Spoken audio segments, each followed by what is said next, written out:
Hey there guys, this is Dave from DC On Screen. I just wanted to let you know that DC On Screen is now officially a part of the 11th Annual People's Podcast Awards. If you would like to vote for DC On Screen, go to podcastawards.com, scroll to the bottom, and write us in on the TV and film ballot on the right-hand side.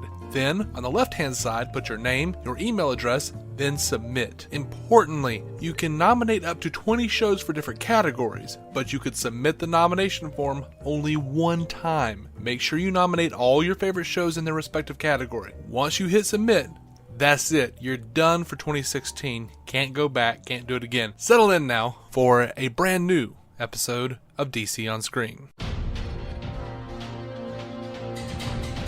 Welcome in to DC On Screen, episode 156. We're going to be getting super spoilery and talking about Legends of Tomorrow 111, The Magnificent Eight.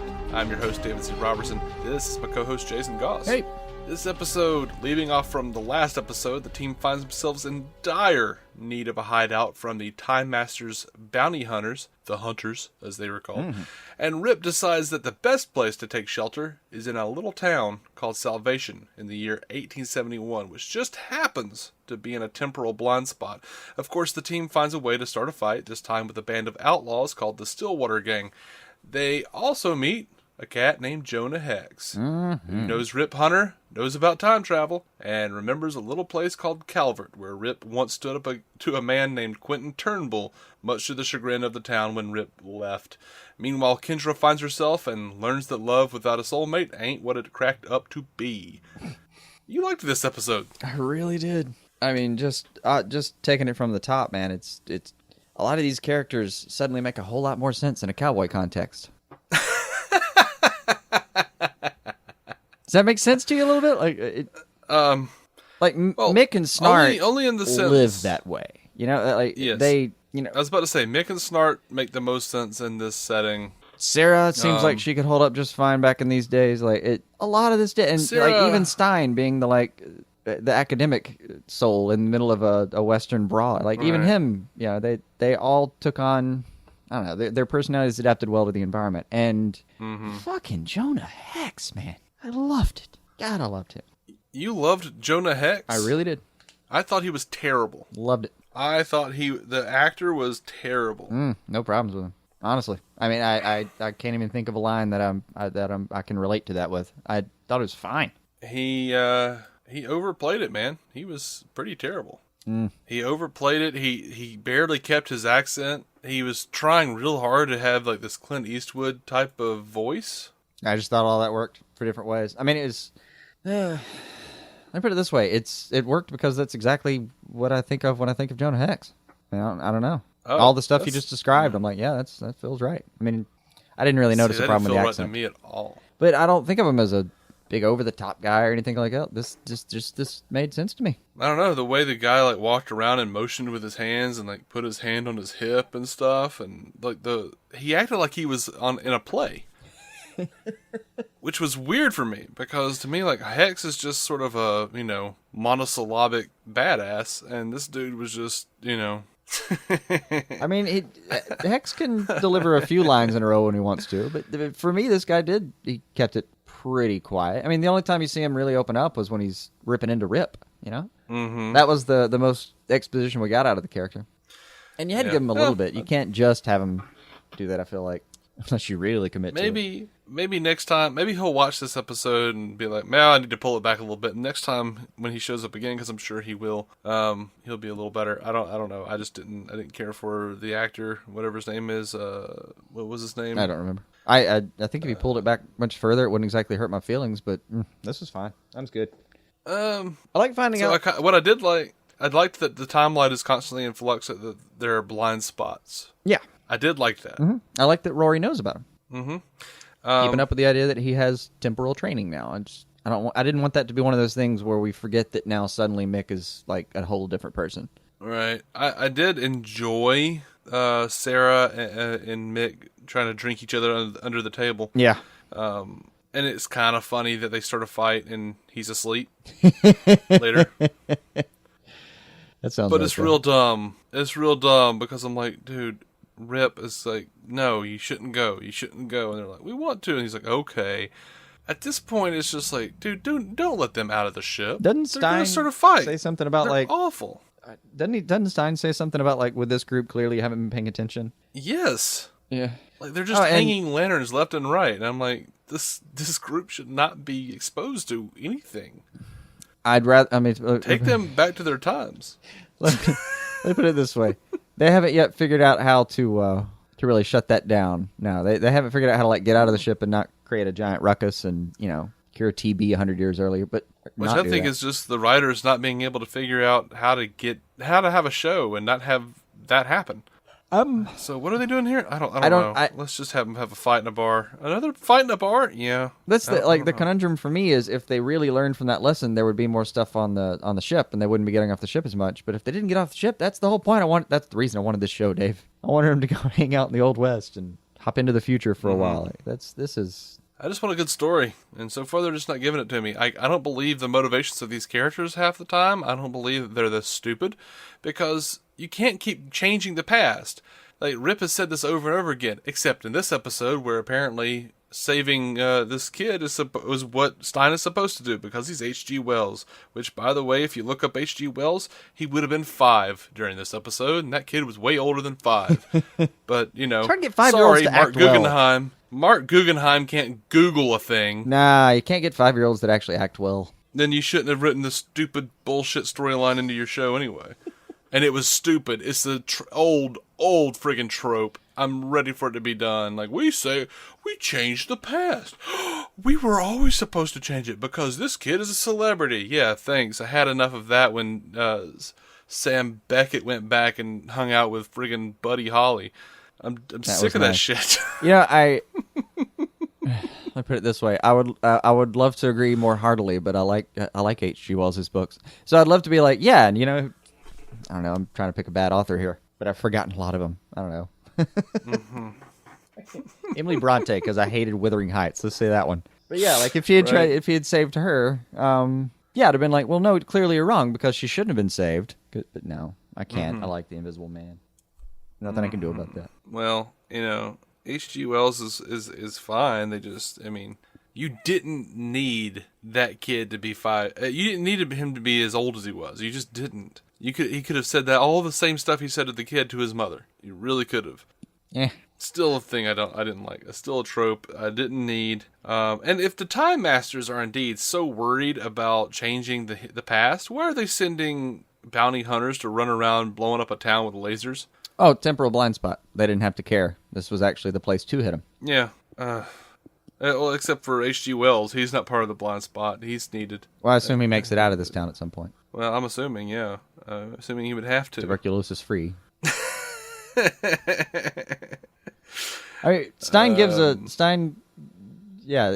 gives her a good debriefing on it, though. Like, seriously, you've got to really got to destroy the vials. Just, like, burn everything.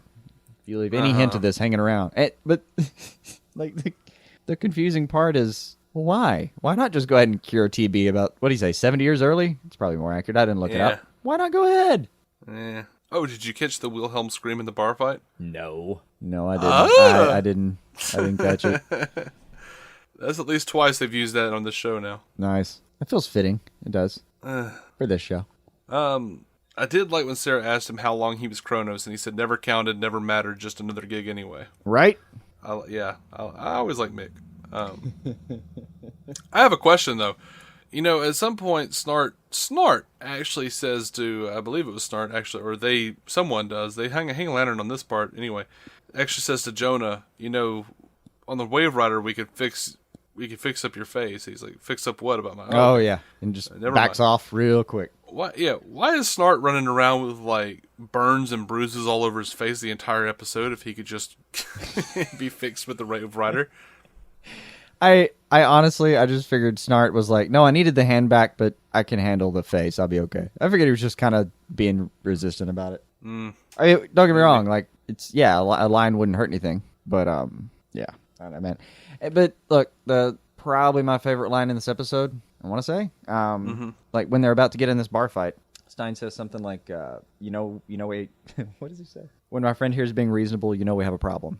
Yeah. Followed by, you killed him. You're welcome.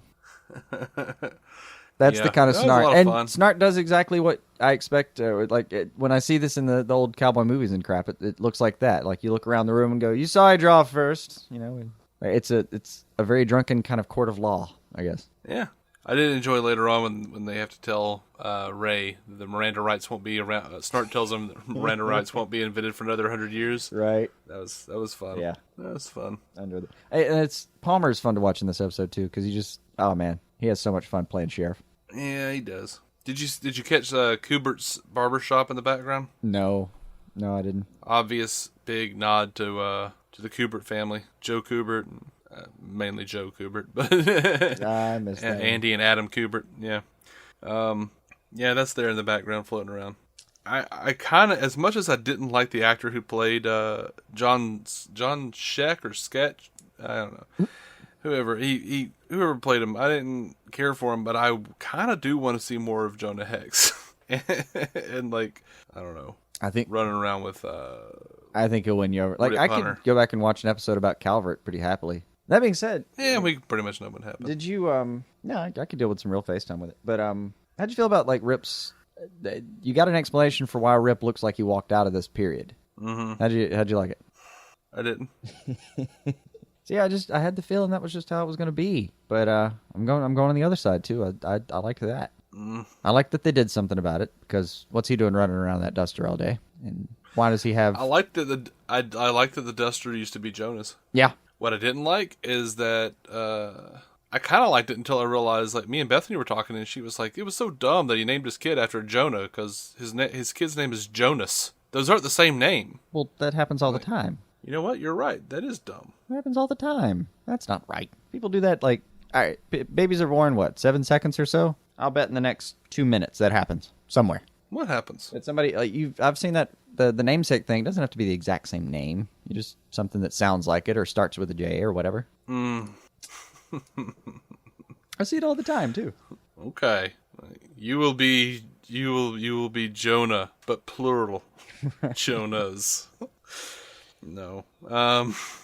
Oh, I did like Stein's line to Rip. I refuse to live with the regrets I see on your face. That was a good line. That was great. But if we are to believe that time travel works the way that Rip says it does and has repeatedly said that it does, no, you shouldn't be going to save this kid with TB. I'm sorry. And I'm pissed off that it worked out for you. I really am. Yeah. I'm hoping, what's going to end up happening is, here's what'll get you out of it, and it'll make you feel better.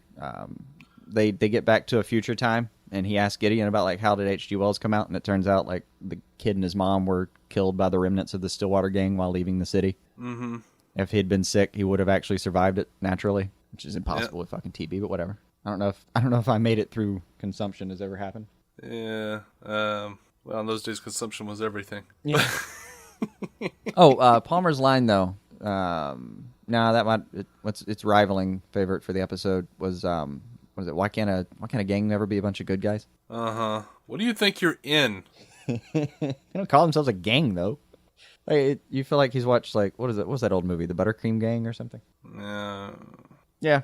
Look. They've overplayed Ray's naivete so much now that it's kind of getting annoying. Let's start in mind. On a couple of occasions, you want to slap him in his smiling face and tell him to get real, but I like his attitude. I just like his attitude too damn much to really be upset about it. What'd you think of Kendra as the old lady? Kind of dug it. Kind of really dug it. Yeah, I hated it. Like it. Because look, I like the idea. That's the thing is, I wanted to see look, they can't all die at the same time every time. Surely he's not double homicide every single time Vandal finds him. Yeah, I'd like to know. Mm-hmm. I'd like to know what happens when one of them survives. I don't know. I mean, can they just off themselves? Do they have to die naturally? Or if they actually if she shot herself, does she not reincarnate? I don't know what the rules are in that. But I swear, man, it feels like anytime any of these shows gets a person on who isn't a regular cast member, mm-hmm. It's like what it used to happen in Star Trek. They're like, oh, it's a comic book show. I'll overplay it because this is a kid's show. Yeah. So we have this large, I don't know, old prospector version of Kendra who doesn't look like Kendra at all. Rootin', tootin', blasting firearms, get off my land. We're in the Old West. blah blah. It was so bad, man. It's so bad. I'll put it this way: we are in the Old West, so I didn't mind the first scene because everything seems like that. It's not like it's an Old West show. And once you get past the rootin' tootin', as you call it, we're just at the fire scene where she's just talking to her. She did a good job with the fire scene when she's actually got real lines. She was okay there, but like that first bit with her was just so bad. I didn't mind it at all. She'd already bumped into her in town and knew who she was. So actually, I kept trying to think back. Did she actually bump into her, or was that a hallucination of some kind? Because I thought it looked like a hallucination.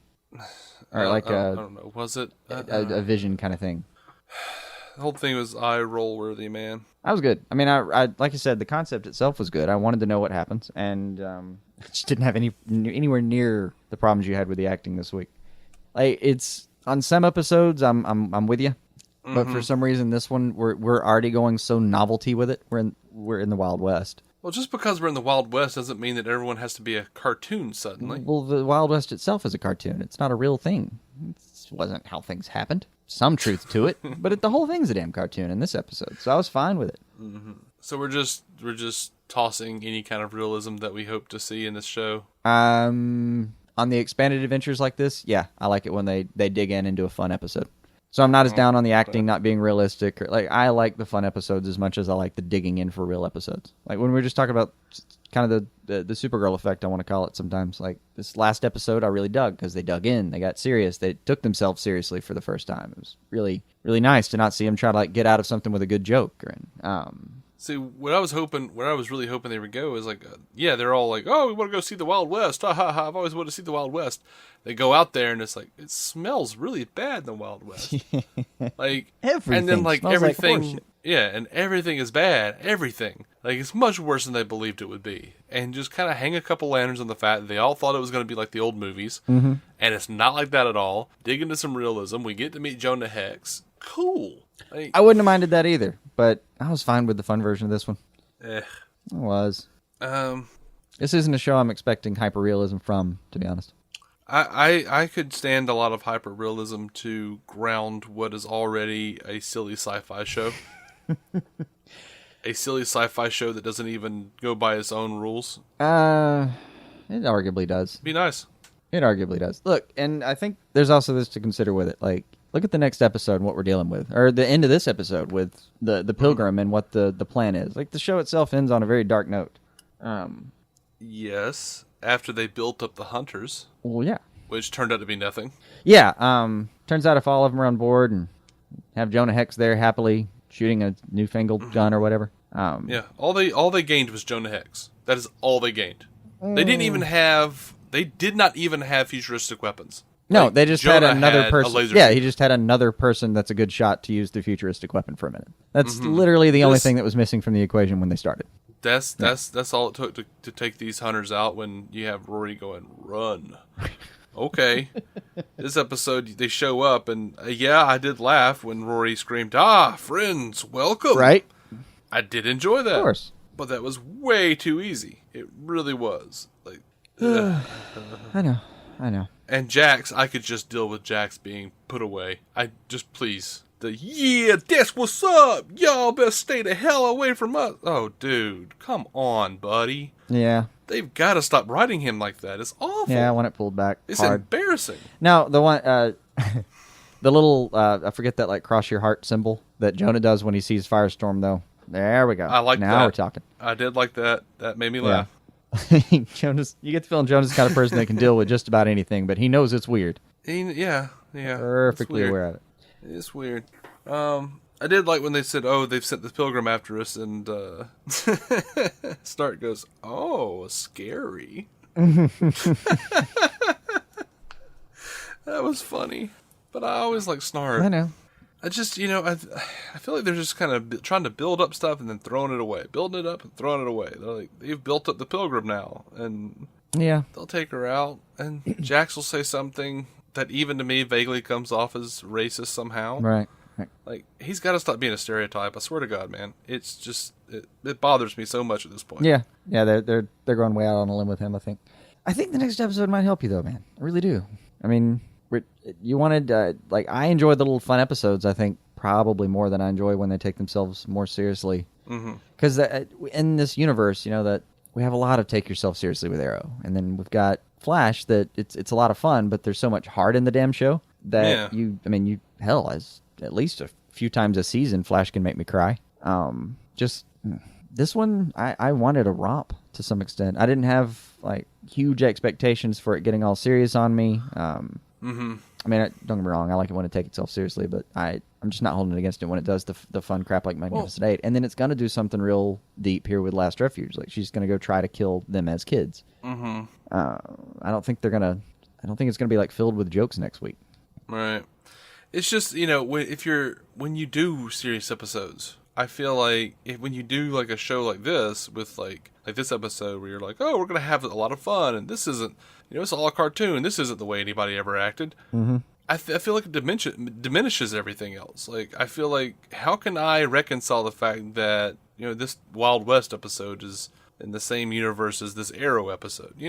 It's just, it makes me in not that instance want to take the show particular, seriously. In literally just that instance, I can tell you the difference is Ray Palmer. Like, season 3, even Arrow got more fun when Brandon Routh hopped on screen. It did. You hop over here, you weren't gonna put his little candle out, man. That you can't make him not be excited about things. You just can't. I feel like just if they're like, okay, we're gonna make this a cartoon. Okay, I can understand like wanting to put more of a romp into it.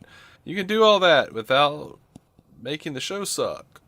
Like, I feel like I would be ashamed to show someone who didn't know anything about comic books. I would be ashamed to show them this episode because they're gonna be like, what the hell is happening? I'd be like, dude, I don't even know. It's real bad. Yeah, I don't. I'm so sorry. I think it'd play. I really do. I don't think it's. Let me put it this way: we've seen a lot worse, especially inside this genre. I know. I've seen Livewire. Right? Hell, even in just they are all of the same universe now anyway, so I can stop having to worry about when I'm talking about the Supergirl versus everything else universe. But yeah, it's we've got geomancers out there. These guys are classy compared. Yeah, I know. And that's off the product that we love the most. But it makes me, I know, but it makes me, like, this entire episode made me feel like Geomancer. Just the Geomancer scenes. I don't know. If I get to actually watch it again, I'm going to take a closer look at the acting and see if there's something I missed. But I just did not have any radar go off.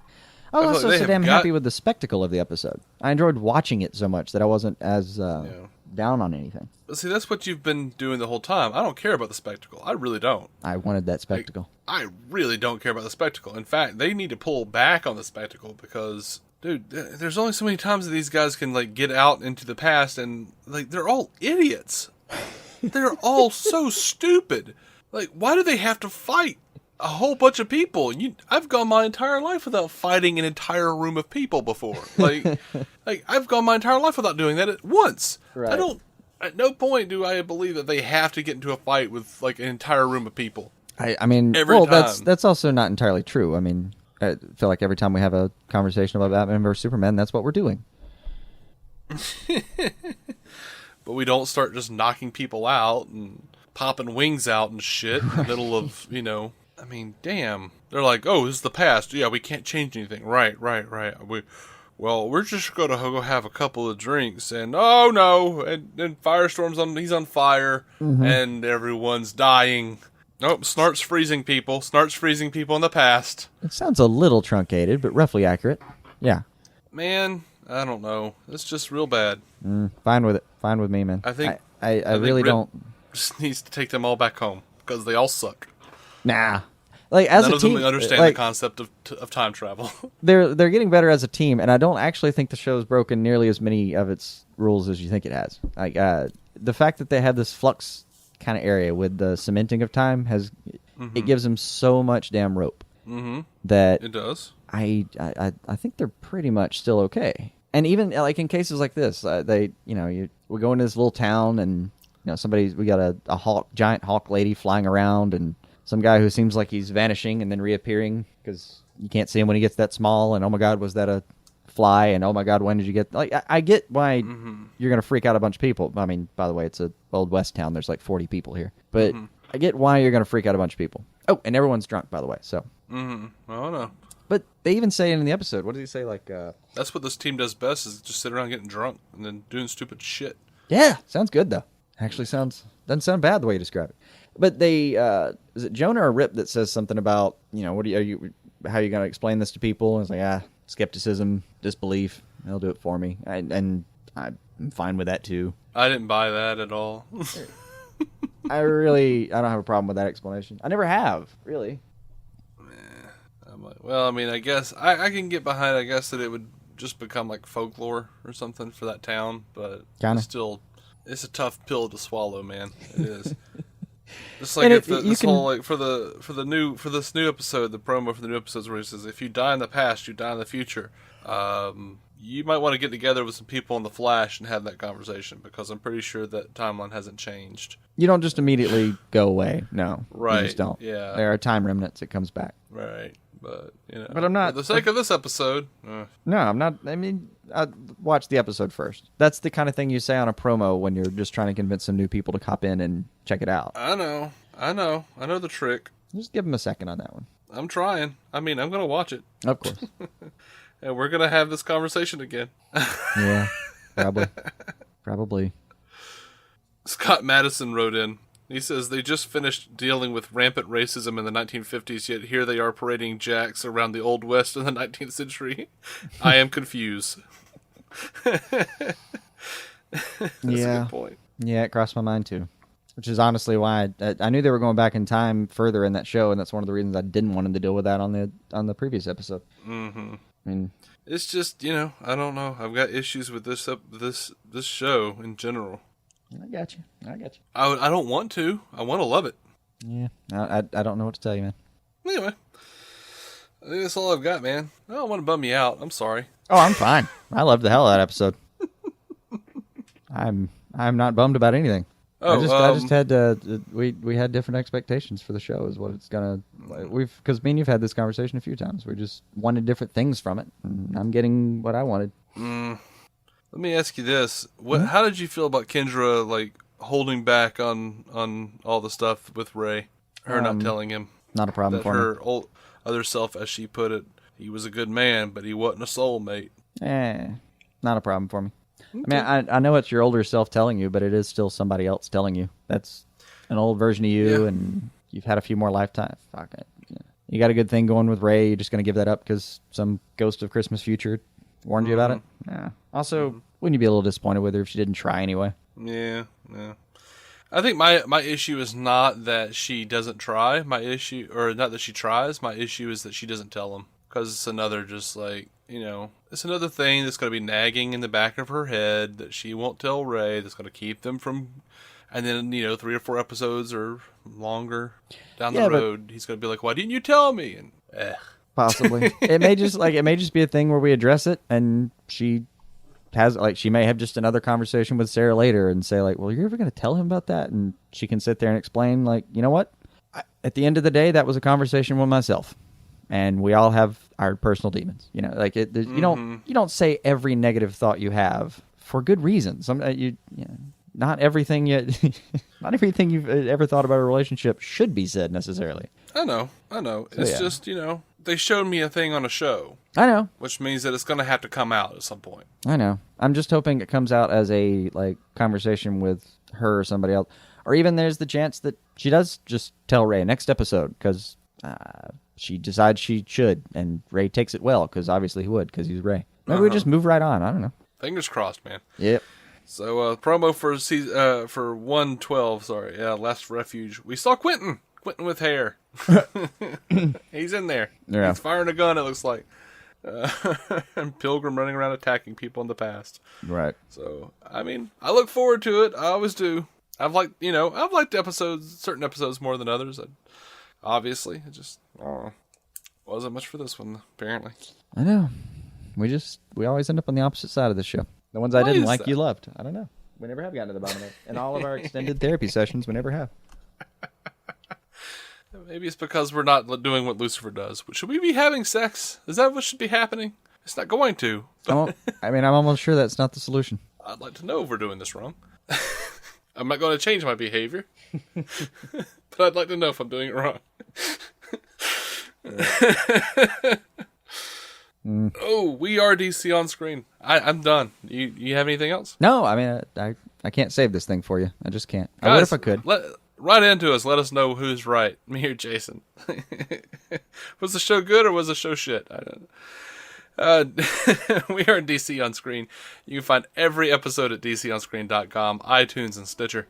You can find us floating around over on Facebook or over on Twitter, and hit us up there, or dconscreen@gmail.com. We are proud members of the Giant Size Team Up Network, giantsizeteamup.com. Go check out our friends Matt Carroll and Jeff Randall at the Marvel Cinematic Universe podcast, mcucast.com. And we'll be coming back with a news episode. Probably we'll drop that on Tuesday. So be on the lookout for that. Until then, keep some DC on your screen.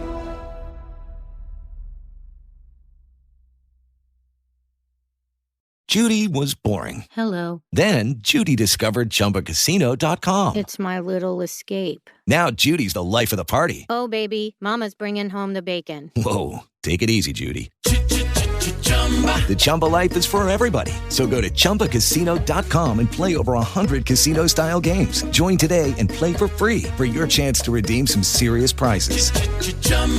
ChumbaCasino.com. No purchase necessary. Void where prohibited by law. 18+ terms and conditions apply. See website for details.